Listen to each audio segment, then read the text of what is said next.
ਜੀ ਬੇਟਾ ਨੈਕਸਟ ਆਪਾਂ ਕਰਦੇ ਪਏ ਸੀਗੇ ਚੈਪਟਰ ਨੰਬਰ 5। ਹੁਣ ਬੇਟਾ ਆਪਾਂ ਨਾ ਕੁਝ ਆਸਨ ਕਰਨੇ ਨੇ ਯੋਗਾ ਦੇ ਵਿੱਚ, ਜਿਵੇਂ ਸੁਖ ਆਸਨ, ਤਾੜ ਆਸਨ, ਪਦਮ ਆਸਨ। ਇਹ ਸਾਰੇ ਆਸਨ ਨੇ, ਇਹ ਮੈਂ ਤੁਹਾਨੂੰ ਵਾਰੀ ਕਰਵਾਉਂਗਾ। ਹੁਣ ਪੇਜ ਨੰਬਰ 119 ਪਹਿਲਾ ਹੈਗਾ ਜੀ ਸੁਖ ਆਸਨ। ਮਤਲਬ ਕਿ ਸੁਖ ਮੀਨਸ ਹੁੰਦਾ ਵਾ ਸ਼ਾਂਤੀ, ਮਨ ਨੂੰ ਮਿਲਣਾ, ਹੈ ਨਾ, डिलाइट, ब्लिस, सुख मिलना। इन संस्कृत द वर्ड सुखा मीन्स डिलाइट और ब्लिस एंड आसन मीन पोस्चर। मतलब कि आसन का मतलब होंदा पोस्चर, भी आप किस पोस्चर दे विच आसन कर रहे हैं। दिस आसन is basically a relaxing pose. भी ये आसन बेसिकली रिलैक्स करता, रिलैक्सिंग पोज आ। One can perform this asan in the most comfortable and easy manners। भी ये जो परफॉर्म करते हैं आसन बहुत कंफर्टेबल कर ले, ईजी कर लेदा। This is a basically concentration pose. ये की है कॉन्सनट्रेशन बंदे दी वधदी है, कॉन्सनट्रेशन पोज इहनूं कहंदे आ। जिहड़े भी आसन दे विच तुसीं अपणियां अखां नूं क्लोज करके बैठे हो, वो सारे कॉन्सनट्रेशन नाल रिलेटेड ही हुंदे आ। Next this is required patience. ये वास्ते पेशेंस बहुत चाहिए वा। दिस आसन is one of the easiest asana. ये सब तो ईजी आसन है। प्रोसीजर इसका सब तो पहला बेटा की करना, sit on the mat with the leg stretch out in the front. Mat के उपर बैठो, अपन लैग्स नूं फ्रंट से स्ट्रैच करो। Bend the right leg at the knee and place the foot under the left thigh. Right foot ਨੂੰ ਆਪਾਂ ਕੀ ਹੈ ਲੈਫਟ ਸਾਈਡ ਦੇ ਅੰਦਰ ਲੈ ਕੇ ਜਾਣਾ। Use the hand to do this. ਵੀ ਆਪਣੇ ਹੱਥਾਂ ਨੂੰ ਯੂਜ਼ ਕਰੋ ਇਹ ਕਰਨ ਦੇ ਲਈ। Now bend the left leg and place the left foot under the right leg. ਮਤਲਬ ਕਿ ਹੁਣ ਦੂਜੇ ਪਾਸੇ ਆ ਜਾਓ, ਲੈਫਟ ਲੈਗ ਨੂੰ ਚੱਕੋ, ਉਹਦੇ ਫੁੱਟ ਨੂੰ ਚੱਕ ਕੇ ਰਾਈਟ ਥਾਈ ਦੇ ਥੱਲੇ ਲੈ ਜਾਓ। Keep the balance and easy erect. ਮਤਲਬ ਕਿ ਬਾਡੀ ਦਾ ਬੈਲੈਂਸ ਬਣਾ ਕੇ ਰੱਖੋ। Number 5, extend the arm so that the wrist rest on the knees, palm under the upward. ਜਿਹੜੀਆਂ ਤੁਹਾਡੀਆਂ ਨੀਜ਼ ਨੇ ਉਹ ਰਿਸਟ ਨੇ, ਉਹ ਤੁਹਾਡੀਆਂ ਨੀਜ਼ ਦੇ ਉੱਪਰ ਰੈਸਟ ਦੀ ਪੋਜੀਸ਼ਨ 'ਚ ਹੋਣੀਆਂ ਚਾਹੀਦੀਆਂ ਨੇ। ਪਾਮ ਤੁਹਾਡੀਆਂ ਉੱਪਰ ਵੱਲ ਨੂੰ ਖੁੱਲ੍ਹੀਆਂ ਹੋਣੀਆਂ ਚਾਹੀਦੀਆਂ ਨੇ। Number 6, the tips of thumb should be touch the tip in the index finger with other finger laying straight. मतलब कि जी अपनी इंडैक्स फिंगर होंगी है वो थंब नूं आपां दोवां नूं जोड़ना, बाकी तिन्ने सीधियां रखनियां ने। बेनीफिट्स ये बेटा आ गए जी, it stretch and lengthen your spine. तुहाडी स्पाइन नूं इहदी लैंथ वधदी है ते स्ट्रैच करदी है। Number 2, it calms your mind. तुहाडे माइंड नूं इह काम करदी है। Enhance your condition of peaceful and serenity. मतलब थोड़ी पीसफुल शांति नूं वधाउंदी है। किक आउट एंजाइटी, स्ट्रैस ते मैंटल टायर्डनैस। एंजाइटी, स्ट्रैस ते मैंटल टायर्डनैस, ये तिन्ने चीज़ां नूं इह भजाउंदी है। It helps in improving body posture. ये बॉडी पोस्चर नूं भी इंप्रूव करने दे विच हैल्प करदी है। It help in reducing fatigue. भी जिहड़ी फटीक आ, थकावट आ, उहनूं भी दूर करदी है। It strengthen your back.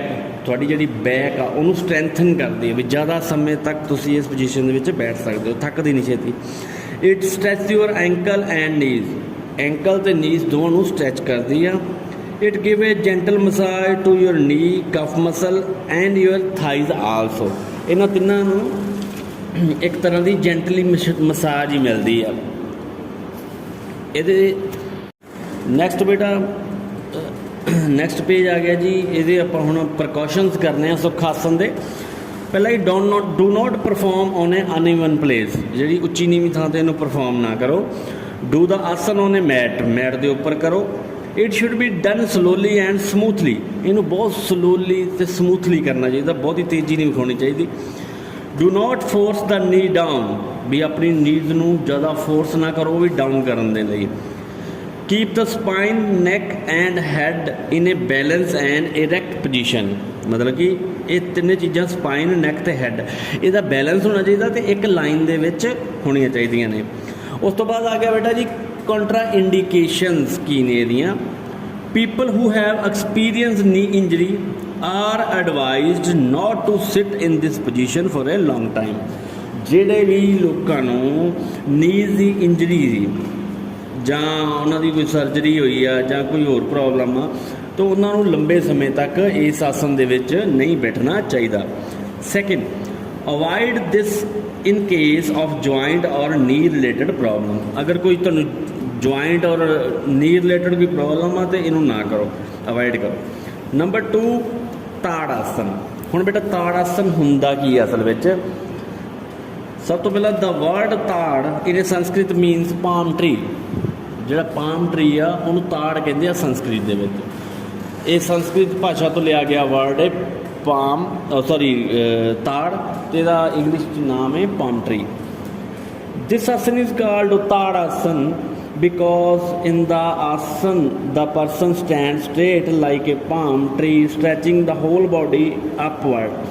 ਇਸ ਆਸਨ ਦਾ ਨਾਮ ਤਾੜ ਆਸਨ ਇਸ ਕਰਕੇ ਪਿਆ ਕਿਉਂਕਿ ਇਹਦੀ ਪੋਜੀਸ਼ਨ ਜਿਹੜੀ ਹੈਗੀ ਇਹਦਾ ਆਸਨ ਦਾ ਪੋਜ਼ ਜਿਹੜਾ ਹੈਗਾ ਉਹ ਬਿਲਕੁਲ ਸਿੱਧੇ ਖੜੇ ਹੋਣਾ, ਜਿਵੇਂ ਪਾਮ ਟਰੀ ਖੜਾ ਹੋਇਆ ਵਾ। ਸਾਰੀ ਬਾਡੀ ਨੂੰ ਉੱਪਰ ਵੱਲ ਨੂੰ ਸਟ੍ਰੈਚ ਕਰਨਾ ਵਾ। ਇਹਦਾ procedure stand erect, feet together, hand by the side of thigh. ਮਤਲਬ ਕਿ ਸਿੱਧੇ ਖੜੇ ਹੋਣਾ, ਹੱਥ ਤੁਹਾਡੇ ਤੁਹਾਡੇ ਫੁੱਟ ਦੋਵੇਂ ਇਕੱਠੇ ਹੋਣੇ ਚਾਹੀਦੇ ਆ। ਹੈਂਡ ਤੁਹਾਡੇ ਸਾਈਡ ਆਫ ਥਾਈ, ਸਾਈਡ 'ਤੇ ਲੱਗੇ ਹੋਣੇ ਚਾਹੀਦੇ ਆ। Keep the back straight and look in front. ਤੁਹਾਡੀ ਜਿਹੜੀ ਬੈਕ ਆ ਉਹ ਬਿਲਕੁਲ ਸਟ੍ਰੇਟ ਚਾਹੀਦੀ ਆ ਅਤੇ ਸਾਹਮਣੇ ਵੇਖਣਾ ਚਾਹੀਦਾ। ਸੈਕਿੰਡ ਪੁਆਇੰਟ ਹੈਗਾ ਜੀ ਸਟ੍ਰੈਚ ਦਾ ਆਰਮ ਅਪਵਰਡ। ਆਪਣੀਆਂ ਆਰਮਸ ਨੂੰ ਅਪਵਰਡ ਸਟ੍ਰੈਚ ਕਰੋ। Keep the straight and parallel to each other in a vertical position. ਮਤਲਬ ਕਿ ਇਹਨੂੰ ਸਟ੍ਰੇਟ ਰੱਖੋ ਅਤੇ ਪੈਰਲਲ ਚੱਲੋ ਜਿਵੇਂ ਵਰਟੀਕਲ ਪੋਜੀਸ਼ਨ ਹੁੰਦੀ ਆ ਉੱਪਰ ਵੱਲ ਨੂੰ। With the palm facing each other. ਜਿਹੜੀਆਂ ਤੁਹਾਡੀਆਂ ਪਾਮਸ ਨੇ ਇੱਕ ਦੂਜੇ ਦੇ ਸਾਹਮਣੇ ਹੋਣੀ ਚਾਹੀਦੀਆਂ ਨੇ। Slowly the raise the heel as much as you can stand the on toe. ਜਿੰਨਾ ਤੁਹਾਨੂੰ ਪੋਸੀਬਲ ਹੋ ਸਕੇ, ਜਿੰਨਾ ਚਿਰ ਤੁਸੀਂ ਇਹ 'ਤੇ ਖੜੇ ਹੋ ਸਕਦੇ ਹੋ, ਆਪਣੀਆਂ ਟੋਸ ਦੇ ਉੱਪਰ ਖੜੇ ਹੋਣਾ ਵਾ। ਬਾਡੀ ਨੂੰ ਬਿਲਕੁਲ ਸਟ੍ਰੈਚ ਕਰਨਾ। Stretch body up and much as possible. ਆਪਣੀ ਬਾਡੀ ਨੂੰ ਉੱਪਰ ਨੂੰ ਸਟ੍ਰੈਚ ਕਰੋ ਜਿੰਨਾ ਪੋਸੀਬਲ ਹੋ ਸਕਦਾ ਵਾ। Maintain the position for A 5 to 10 second comfortably. ਮਤਲਬ ਕਿ ਇਹਨੂੰ 5 ਤੋਂ 10 ਸੈਕਿੰਡ ਲਈ ਤੁਸੀਂ ਹੋਲਡ ਕਰ ਸਕਦੇ ਹੋ। Number 4, to come back bring the heel on a floor fast. Slowly bring down hand side of the thigh and relax. ਕਹਿੰਦੇ ਜੀ ਹੌਲੀ ਹੌਲੀ ਵਾਪਸ ਆਓ। Bring the heel on floor ਦੇ ਉੱਪਰ ਆਪਣੀਆਂ ਹੀਲਸ ਰੱਖੋ। ਉਸ ਤੋਂ ਬਾਅਦ ਆਪਣੇ ਹੈਂਡ ਨੂੰ ਥੱਲੇ ਲੈ ਕੇ ਆਓ ਅਤੇ ਥਾਈਜ਼ ਨੂੰ ਰਿਲੈਕਸ ਕਰੋ। ਇਹਦੇ ਬੇਟਾ ਬੈਨੀਫਿਟਸ ਕੀ ਹੁੰਦੇ ਨੇ? It give a stretch the whole body muscle. ਸਾਰੀ ਬਾਡੀ ਦੇ ਮਸਲਸ ਨੂੰ ਸਟ੍ਰੈਚ ਕਰਦਾ ਹੈ। ਇਟ ਹੈਲਪਸ ਇਨ ਸਟਰੈਂਥਿੰਗ ਦਾ ਥਾਈ, ਨੀ ਐਂਡ ਐਂਕਲ। ਇਹ ਤਿੰਨ ਥਾਈ ਦੇ, ਨੀ ਅਤੇ ਐਂਕਲ ਨੂੰ ਸਟਰੈਂਥਨ ਕਰਦਾ ਹੈ। ਬਾਈ ਡੂਇੰਗ ਦਿਸ ਆਸਨ ਰੈਗੂਲਰਲੀ ਚਿਲਡਰਨ ਕੈਨ ਇਨਕਰੀਜ਼ ਦੇ ਹਾਈਟ। ਵੀ ਇਹ ਰੈਗੂਲਰ ਕਰਨ ਨਾਲ ਬੱਚਿਆਂ ਦੀ ਹਾਈਟ ਇਨਕਰੀਜ਼ ਹੁੰਦੀ ਹੈ। It help to remove the laziness and lethally. ਮਤਲਬ ਕਿ ਸੁਸਤੀ ਅਤੇ ਜਾਂ ਲੇਜ਼ੀਨੈਸ ਉਹ ਰਿਮੂਵ ਹੋ ਜਾਂਦੀ ਹੈ। ਪ੍ਰੀਕਾਸ਼ਨਸ ਕੀ ਨੇ? The inner upper arm should touch the respective ear. ਜਿਹੜੀ ਆਪਣੀ ਅਪਰ ਆਰਮਸ ਨੇ ਉਹ ਆਪਣੇ ਈਅਰਸ ਦੇ ਨਾਲ ਟੱਚ ਹੋਣੇ ਚਾਹੀਦੇ ਨੇ। Stretch the arms and finger in A full capacity. Arms ਨੂੰ ਅਤੇ ਫਿੰਗਰ ਨੂੰ ਫੁੱਲ ਕਪੈਸਿਟੀ ਦੇ ਵਿੱਚ ਸਟ੍ਰੈਚ ਕਰਨਾ ਚਾਹੀਦਾ ਹੈ। Keep the head, neck and the body in A one straight line.